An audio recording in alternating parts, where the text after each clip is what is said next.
하나님 아버지, 하나님께서 우리를 위해서 보내주신 그 구주 예수 그리스도를 저희가 믿음으로 모든 것이 놀랍게 변화되었기에 그 복락의 기쁨과 그 복락을 거저주신 그 사랑과 은혜의 깊음을 알기에 저희가 이 시간도 나와 하나님을 찬양하며 경배드리며 또 그 하나님의 말씀을 듣고 기도드리며 이 하루를 시작하고자 합니다. 정말 이 하루의 시작부터 하나님께서 영광 받아주실 때에 이 하루의 모든 시간도 그렇게 되기를 원하오며 우리의 걸어가는 모든 걸음들이 오직 주님과만 동행하는 그러한 복된 걸음이 될 수 있도록 또한 저희를 굳건하게 붙들어 주시옵소서. 이 세상의 풍파가 저에게 휘몰아칠 때에나 이 세상의 풍조가 저희를 유혹할지라도 저희가 결코 고개를 돌리지 않게 하여 주시옵시고 오직 하나님이 계시는 그 나라만을 바라보며 나아갈 수 있도록 은혜를 베풀어 주시옵소서. 예수님의 이름으로 기도드리옵나이다. 아멘. 이제 마태복음 5장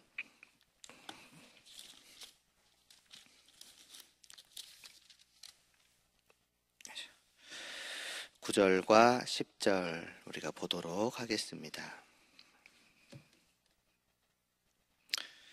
마태복음 5장 9절과 10절 말씀입니다. 함께 봉독하겠습니다. 화평하게 하는 자는 복이 있나니 그들이 하나님의 아들이라 일컬음을 받을 것이미요. 의를 위하여 박해를 받은 자는 복이 있나니 천국이 그들의 것임이라. 아멘. 이제 팔복에 대해 이제 마지막 두 가지 말씀을 이제 보도록 하겠습니다. 먼저 주님께서 어떤 사람이 복이 있다 말씀을 하시는가? 화평하게 하는 자는 이제 복이 있다라고 합니다. 화평하게 한다는 것, 그러니까 나와 다른 사람이든 아니면 다른 사람과 다른 사람이든 그러나 이제 굳이 말하자면 이제 나와 다른 사람이 되겠죠. 그러한 서로가 이제 평화롭고 좀 쉽게 말하면 이제 사이좋게 이제 만든다는 것은 그 전에는 이제 그러하지 못했다는 것이겠죠. 그들 간의 관계에 문제가 있고 곧 불화가 있고 이제 서로를 미워하거나 아니면 아예 서로를 신경도 쓰지 않는 이제 그러한 관계였다는 것일 것입니다. 그렇다면 왜 그러하겠습니까? 그것은 분명히 서로에게 그러할 만한 이유가 있었기 때문이지요. 나한테 이러했기 때문에 나는 싫다거나 쟤는 왜 저렇게 하는 거야? 그렇기 때문에 나는 저 사람이랑은 함께하고 싶지 않다라거나 어쨌든 그것이 좋은 이유든 나쁜 이유든 그러니까 내가 생각했을 때 그럴듯한 이유든 아니면은 다른 사람이 봤을 때 객관적으로는 잘못 생각하는 이유든 어쨌든 무언가 이유가 있기 마련일 것입니다. 마찬가지로 상대방도 나한테 그러한 마음이나 생각을 가지고 있을 것이고요. 그렇기 때문에 그 사람이랑은 계속해서 평화롭지 못한 서로 불화하고 미워하고 함께 있지 않으려고 하는 그러한 사이가 되는 것이지요. 물론 그 사람이 나한테 먼저 와서 용서를 구하거나 아니면 내가 싫어하는 그러한 부분들을 이제 고친다면 모르겠지만 그러기 전까지는 계속해서 서로 안 좋은 사이로 남아있는 것이 아마 일반적인 세상의 모습일 것입니다. 그런데 주님께서 복이 있다라고 말씀하신 이 사람, 곧 성도는 그러하지 않는다는 것입니다. 성도는 어떻게든 화평하게 되려고 한다는 것이지요. 어떻게든 그러한 관계를 회복시키고 원래대로 정상적인 관계로 또 친밀한 관계로 깊은 관계로 만들려고 한다는 것입니다. 그 사람이 나한테 어떻게 했기 때문이 아닙니다. 자한테 잘못을 했다고 하든 자기의 어떠한 잘못된 부분을 고치든 말든 전혀 상관없이 내가 먼저 그 사람에게 가서 그 사람과의 관계를 회복하고 그 사람과 함께 하고자 한다라는 것입니다. 그렇다면 왜 그렇겠습니까? 또 어떻게 그럴 수 있겠습니까? 그것은 우리가 지금까지 보아왔던 것과 같습니다.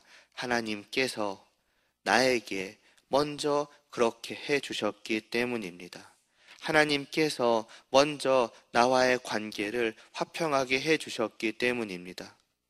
거듭 우리는 본래의 우리를, 그리고 심지어는 어쩌면 지금의 우리의 삶 속에서도 계속되고 있을지 모르는 우리의 그 죄악된 모습을 성찰해 보아야만 합니다. 의의라는 것이 전혀 없었고 오직 죄악으로만 더럽기만 했던 그러한 우리가 하나님께서 함께 하실 만한 사람들이었는가? 과연 이 자리에 나와서 당당하게 하나님을 부르며 심지어는 그 하나님을 나의 아버지라고 자신 있게 또 애정을 담아 부를 수 있는 그러한 관계였는가? 의로우시고 거룩하신 하나님께서는 그런 우리와 전혀 함께 하실 필요가 없으시지 않았습니까? 이 불화의 관계를 계속 지속해 가시다가 마침내는 우리를 영원한 지옥으로 보내심이 여러 번 말씀드렸던 것처럼 당연했던 것이 우리였습니다. 그런데 그런 우리가 하나님께 먼저 무언가를 하지도 않았습니다. 관계의 개선을 위해서, 관계의 회복을 위해서 어떻게든 죄악을 씻고 어떻게든 의의를 갖고자 애쓰지 않았습니다. 아니, 못했습니다. 우리는 그런 것을 전혀 할 수 없는 사람들이었기 때문이죠. 그런데 그러한 우리를 하나님께서 긍휼히 여겨주셨다라고 하지 않았습니까? 그래서 우리를 용서하여 주시고 우리의 모든 죄를 깨끗이 씻어주시고 우리에게 의를 주셨다고 하지 않았습니까? 그렇게 우리와 함께 하여 주셨고 우리와의 그 관계를, 우리와의 사이를 화평하게 만들어 주셨고 더 나아가서는 그러한 우리를 자신의 자녀로까지 삼으시는 깊은 관계를 영원토록 맺어주신다라고 하지 않았습니까? 아니, 이미 맺어주셨다라고 하지 않았습니까? 심지어 이것은 그 뒤에 그러한 사랑과 놀라운 은혜를 받고 하나님과의 관계가 화평케 된 그 뒤에 우리가 여전히 죄를 지을지라도 하나님은 그러한 우리를 내치지 않으십니다. 그때마다 그 모든 죄악들을 기꺼이 용서하시며 우리와의 화평한 관계를 계속해 가시기까지 하는 것입니다. 그 가운데 지금 우리가 있는 것이지요. 날마다 매 순간마다 그 하나님의 긍휼과 그 하나님의 죄 사하심과 그 하나님의 함께 하시는 그 복된 화평을 지금 우리는 누리고 있는 것입니다. 바로 이 순간도 말이죠. 오직 하나님의 은혜로 말입니다. 그래서 그렇기 때문에 이제 나도 그렇게 되는 것입니다. 그러한 마음을 곧 다른 사람과 화평하게 되고 싶다. 다른 사람과 깊은 관계를 맺고 싶다. 저가 어떻든 상관없다. 내가 그렇게 할 것이다 라는, 아니 내가 그렇게 하고 싶다라는 그러한 마음을 갖게 되는 것입니다. 그렇게 바뀌어 가는 거죠. 어제가요, 하나님께서 나를 긍휼히 여겨주셨기 때문에 나도 다른 사람들을 긍휼히 여기고자 하는 마음을 갖게 되는 것과 마찬가지인 것입니다. 그리고 또한 그 사람은 그렇게 하는 것이 진실로 복되다는 것을 알기 때문에도 그렇게 하는 것입니다. 성도는 하나님과 화평하게 되어서 하나님과 함께하게 됨으로써 주님이 말씀하시는 것처럼 그것이 복이 있다 하지 않았습니까? 그것이 얼마나 행복한지를 직접 경험하여 알았습니다. 죄의 사함을 받고 사랑을 받고 또 사랑을 나누는 관계가 된다는 것이 얼마나 좋은지를 알게 된 사람인 것입니다. 그렇기 때문에 다만 하나님과만 그러한 관계를 맺는 것이 아니라 우리 서로 간에도 그러한 관계를 맺기를 원하는 것입니다. 내가 기꺼이 너의 잘못을 용서해 주겠노라고, 그리고 너와 화평한 관계를 맺고 너와 함께 평화롭게 지내기를 원한다고. 왜냐하면 그것이 진실로 복되다는 것을, 이 불화의 관계 속에서 끊임없이 미워하고 끊임없이 다투고 끊임없이 관계가 깨어진 채로 지내는 것보다도 이것이 진실로 복된 것이길 알기 때문에 나는 너와도, 또 나는 당신과도, 또 나는 그대와도 그와 같은 관계를 맺어가기를 원합니다. 그렇기 때문에 나는 당신과의 관계를 화평하게 하고 싶습니다. 하게 되는 것입니다. 그래서 그렇게 하는 것입니다. 이전까지, 내가 하나님을 알기 전까지는 그냥 미워하고 나쁜 사이로 지내거나 안 보고 지내는 것이 당연했던 그 내가 이제는 그 사람을 용서하고 그 사람과 화평하게 지내기 위해서 노력하게 되는 것이며, 또 다른 사람들이 서로 그러하는 것을 볼 때에도 어떻게든 그들 사이를 화평하게 만들기 위해서 노력하는 것입니다. 내가 누리고 있는, 내가 하나님과 화평함으로 말미암아 누리게 되고 있는 이 복락을 나와 너가, 또 너와 너가, 우리 모두가 같이 누리기를 원하는 그 갈망이 이제 그를 사로잡고 있는 것입니다. 그리고 이러한 사람이 바로 복이 있다라고 주님께서 말씀하시는 것이지요. 화평을 누리기 때문에도 복이 있겠지만은 또한 주님은 말씀하시기를 이러한 사람이 하나님의 자녀라고 불리기 때문이라 하십니다. 그렇지 않겠습니까? 하나님께서 화평하게 해주신 사람, 하나님의 사랑과 긍휼과 은혜로 하나님과 함께 사랑하며 살아갈 수 있게 된 사람, 곧 하나님의 자녀가 된 사람만이 이와 같이 화평하게 하는 사람이 될 수가 있는 것이니까요. 누가 이와 같이 화평하게 하고자 하는 마음과 생각과 행동을 가질 수가 있겠습니까? 한 번, 두 번쯤이야 그냥 아량을 베풀어서 내가 용서해 주겠노라고 할 수 있겠지만은, 그러나 거듭되는 그 모든 관계의 어그러짐에도 불구하고 끊임없이 긍휼하게 여기고 끊임없이 화평을 위해서 나아갈 수 있는 그 사람은 자기가 지금 베푸는 것보다 훨씬 더 크고 어쩌면 자기가 감당할 수 없을 만큼 놀라운 용서를, 또 화평을 경험한 사람이 아니고서는 가능하지가 않은 것입니다. 그리고 무엇보다 그렇게 화평하게 하고자 하는 그러한 성품이, 그 마음이 있는 사람이 아니고서는 불가능할 것입니다. 그럼 그러한 마음을 누가 가지고 있겠습니까? 나의 하나님이 가지고 계시고 그 하나님의 자녀들이, 곧 그 하나님을 닮은 그 사람들이 가질 수밖에 없는 것 아니겠습니까? 그러므로 이와 같이 화평하기 위해서 애써가는 그 사람은 곧 자기가 하나님의 자녀라는 것을 스스로 증명하고 있는 셈입니다. 그러니 어찌 복되지 않을 수가 있겠습니까? 하나님의 자녀인데요. 반대로 생각을 해보면은 그러한 마음도, 그러한 생각도 없으며 그러한 행동도 하지 않는다라고 한다면 과연 이 사람은 어떠한 사람인가? 우리는 또한 생각해 볼 필요가 있을 것입니다. 이어지는 말씀에서 이제 마지막으로 주님은 또한 말씀하시기를 의를 위하여 박해를 받는 자는 복이 있다라고 하십니다. 의를 위하는 자, 의를 위하는 사람, 이것은 곧 우리가 지금까지 보아왔던 것처럼 살아가는 그러한 사람들, 성도들을 말할 것입니다. 곧 긍휼히 여기고 마음을 청결하게 하며 화평하게 하는 사람, 곧 이 모든 것들은 어떤 사람이라고 할 수 있겠습니까? 나의 아버지 되시는 하나님처럼 살아가고자 하는 사람이죠. 하나님이 주시는 그 마음을 가지고 하나님과 같은 성품을 가지고 하나님과 같이 행하는 그러한 사람, 그렇기 때문에 하나님께서 기뻐하시는 선하고 의로운 마음을 가지고 살아가는 그러한 사람, 그게 의를 위하는 사람입니다. 곧 우리가 앞에서 본 대로 살아가는 그 사람은 과연 어떠하게 될까요?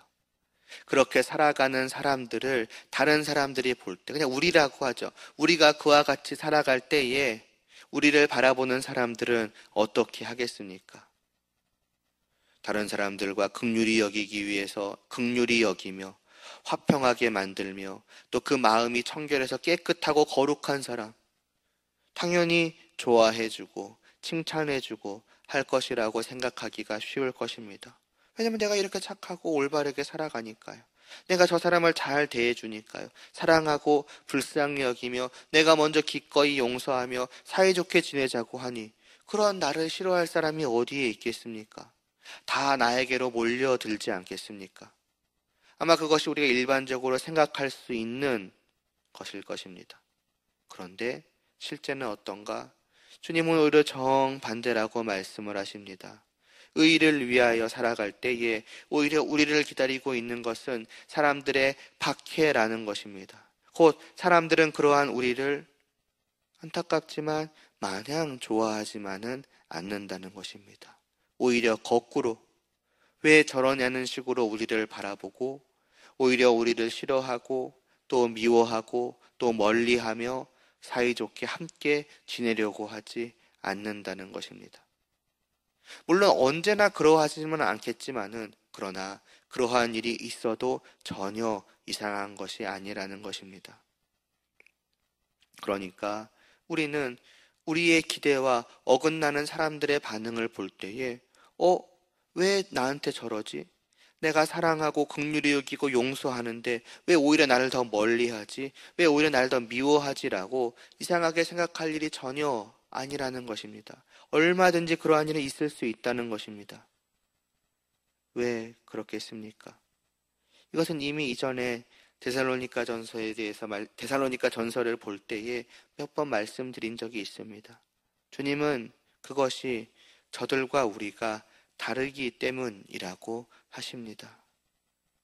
우리가 이러는 것은 우리가 이제는 하나님의 자녀요, 하나님의 것이 되었기 때문 아니겠습니까? 우리가 하나님을 알지 못했고, 하나님을 만나지 못했고, 하나님과 지금도 함께하지 않는다면은 우리는 지금까지 보아온 대로 절대로 살아가려고 하지 않을 것입니다. 하나님의 긍휼을 경험하지 않았다면, 남을 긍휼히 여기려고 하지 않을 것이고, 하나님 앞에서 그 정결함이 얼마나 복된지를 알지 못했다면 내 심령을 끊임없이 청결케 하기 위해 노력하지 않을 것이고 하나님이 나와 화평케 하여 주신 것의 그 복락을 알지 못했다면 나는 기꺼이 다른 사람과 화평하고자 하지 않을 것입니다. 그런데 지금 우리가 그러한 것은 우리가 이제는 하나님께 속한 자가 되었고 주님께 속한 자가 되었기 때문입니다. 그러나 저들은 모릅니다. 하나님을 알지 못하고 주님을 알지 못하고 주님 안에서 하나님과 함께 한다는 것이 긍휼함과 청결함과 화평함이 얼마나 좋은 것인지를 전혀 알지 못합니다. 저들은 여전히 세상의 것이요 다르게 말하면 마귀의 손안에 있는 자들입니다. 바로 그렇기 때문입니다. 세상은 하나님을 싫어합니다. 대적합니다. 왜냐하면 자기는 죄악으로 더러운데 하나님은 선하고 의로우시기 때문이지요. 이 세상에 속한 모든 자들은 바로 그러한 이 세상의 것이요 마귀의 것입니다. 그 죄악 속에서 그들은 여전히 뒹굴고 있으며 하나님의 대적으로 살아가고 있습니다. 그들을 죄인이라고 하는 것이지요. 세상은 하나님을 믿지 않습니다. 함께하지 않습니다. 하나님이 정말로 좋으시며 하나님의 그 거룩하심이 진실로 복된 것임에도 싫어합니다. 그렇기 때문에 싫어합니다. 자기는 더러우니까요. 그런데 그 가운데 있던 우리를 하나님이 건져내신 것입니다.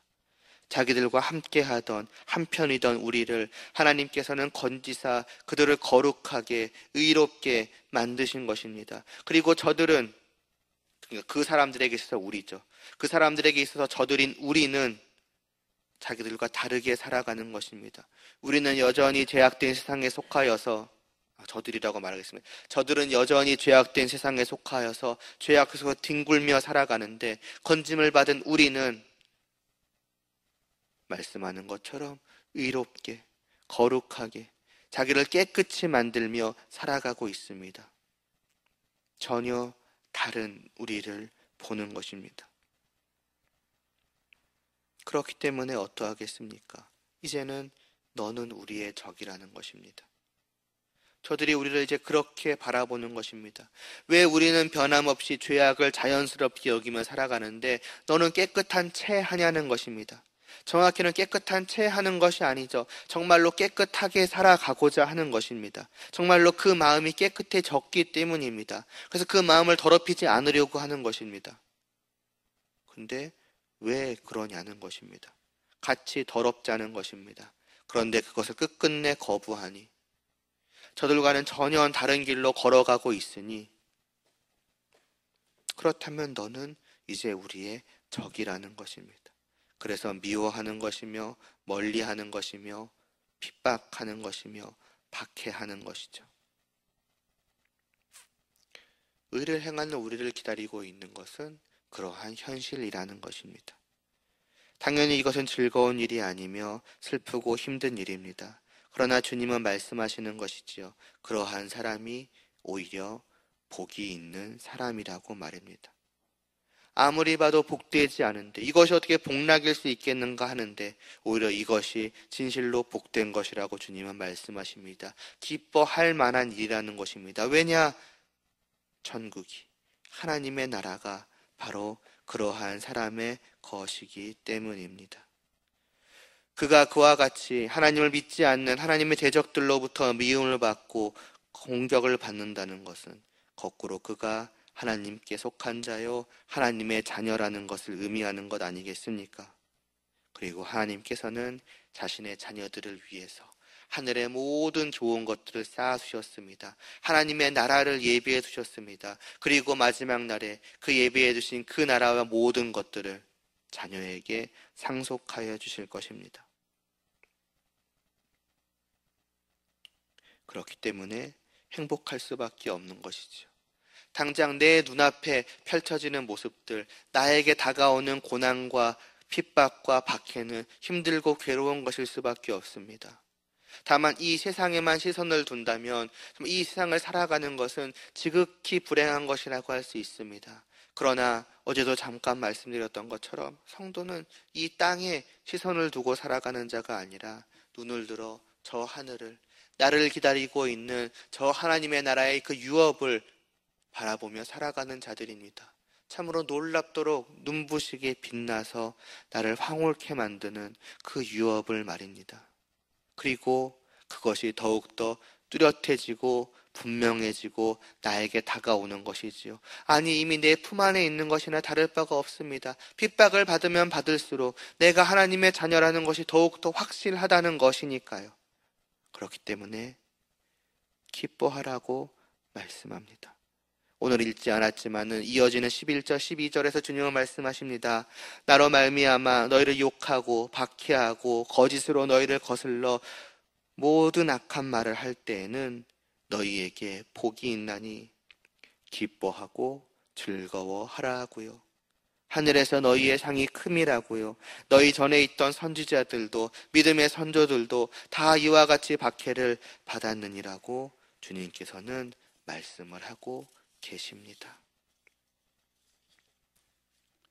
이것이 주님께서 산 위에서 어떤 자들이 복이 있는가, 참된 복이 무엇인가에 대해서 말씀하신 내용들이었습니다. 지금까지 우리는 어떠한 사람이 정말로 행복한 사람인가를 이제 보아왔습니다. 이 모든 것을 우리가 잘 기억해야 할 것이고 중요한 것은 과연 나는 지금 어떤 사람인가를 끊임없이 생각해 보아야겠죠. 그리고 주님께서 가르쳐 주신 바로 이러한 사람이 되도록, 이러한 마음들을 가지고 이러한 마음들이 더욱더 내 안에 가득하도록 끊임없이 하나님께 기도해야만 하겠습니다. 그래서 정말로 이와 같이 복된 사람이 하나님의 나라에서 하나님의 자녀라 불리며 하나님의 나라를 소유하고 하나님과 함께 화평하게 영원토록 살아가는 그러한 우리들이 될 수 있기를 소원하면서 기도드리시겠습니다. 하나님 아버지, 어떠한 사람이 복된가에 대한 이 8가지의 말씀을 이제 다 보았습니다. 무엇이 복인지를 우리가 다시 한번 분명하게 알게 하여 주셨사오니 오직 이것만을 우리의 마음에 품게 하시고 오직 이것만을 바라볼 수 있도록 하여 주시옵소서. 이 세상은 이와 다른 수많은 것들이 복이라고, 이와 다른 수많은 것들을 소유하였을 때에 비로소 복된 것이라고, 그러니 어서 나에게로 달려오라고 손짓하고 있사오나 그 모든 것들 가운데 우리가 시선을 두지 않게 하여 주시옵시고 오직 말씀하신 이 것들만이 참으로 복된 것임을 저희로 깨달아 알게 하여 주시옵소서. 의로부터 시작되어 의로 마무리되는 바로 이것이 성도에게 있어서 유일한 복락이라는 것을 우리가 깊이 깨달아 알게 하여 주시옵시고 오늘 하루도 이 의를 사모하며 갈망케 하여 주시옵시고 더욱더 주님이 주신 그 의를 붙들고 주님의 말씀을 따라 의롭게 살아가고자 힘써갈 수 있는 저희들 되게 하여 주시옵소서. 그러한 하나님의 자녀된 저희들을 이 하루도 하나님의 사랑과 은혜로 풍성하게 채워주시기를 소원하오며 예수님의 이름으로 기도드리옵나이다. 아멘.